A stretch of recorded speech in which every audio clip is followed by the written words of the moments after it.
Δεν τελειώνει το παιδί, πεθαίνει.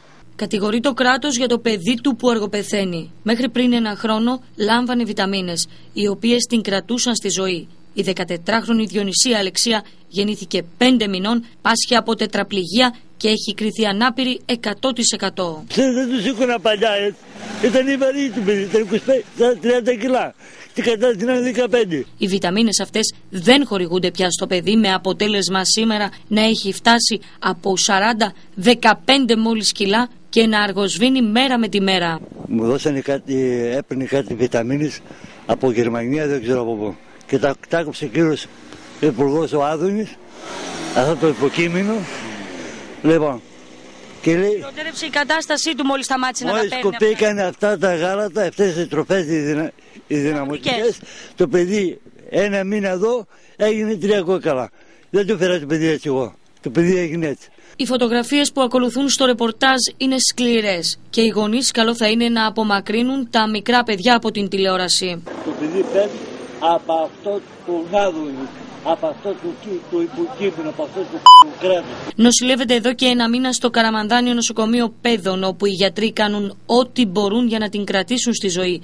Τώρα κρίνεται ότι πρέπει να μεταφερθεί σπίτι. Όμως το κράτος δεν χορηγεί ούτε το μηχάνημα αναρρόφησης, αλλά ούτε και το ειδικό κρεβάτι που απαιτείται στην κατάσταση που βρίσκεται η 14χρονη. Οργή για το κράτος πρόνοιας που απουσιάζει. Αυτά τα δύο μηχανήματα που δεν έχετε, το κρεβατάκι και το μηχάνημα αναρρόφησης, δεν μπορείτε να τα προμηθευτείτε, δεν σας τα παρέχει το κράτος, παρότι σας είναι αναγκαία. Όχι, ό,τι έκανε το Καραμανδάνιο, ευχαριστώ όλους τους γιατρούς. Βρήκαν ένα μεταχειρισμένο μηχάνημα. Οξυγόνο. Όχι για την αναρρόφηση, για το οξυγόνο. Δεν δικαιολογεί το κράτος. Δεν δικαιολογεί τα φάρμακα, τις τροφές που το έγινε 3 κόκαλα. Και φταίει αυτό το κράτος. Πρόνοια. Το Υπουργείο Υγείας και Πρόνοια, ο Άδωνης. Από εκείνον ξεκίνησε εδώ και 1,5 χρόνο. Και αυτή τη στιγμή το παιδί είναι 3 κόκαλα και το χάνω. Το χάνω.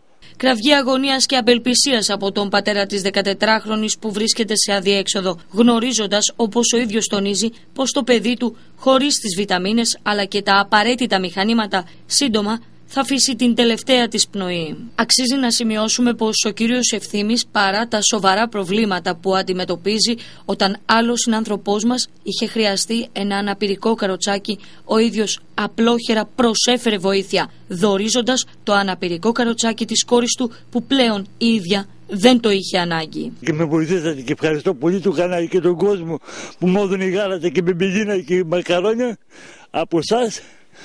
Δεν έχω να πω τίποτα άλλο. Ένα μεγάλο ευχαριστώ. Και αν υπάρχει ένα παιδάκι που έχει φύγει από τον κόσμο, που θα φύγει το δικό μου, μια ελπίδα. Αυτή την ελπίδα θέλω. Μια παράταση ζωής. Να του βλέπω τα ματάκια και τίποτα άλλο δεν θέλω. Θα δώσετε τα όργανα του παιδιού σας μόλις φύγει? Ναι. Έχω πει και στο χαμόγελο παιδιού. Κάνω έκκληση. Σ' όποιον με ακούει. Γιατρό. Να έρθει να πάρει το παιδί από το Καραμανδάνιο μαζί με μένα. Όσο ζωή έχει, να πάω σε μια κλινική δικιά του. Οπουδήποτε, να αφαιρέσει, αν φύγει το παιδί από εγκεφαλικό θάνατο, πώς μου είπαν εδώ πέρα, δίνω τα όργανα του παιδιού μου, σε όποιο παιδί φτωχό, όπως είμαι εγώ, να δώσω τα όργανα του.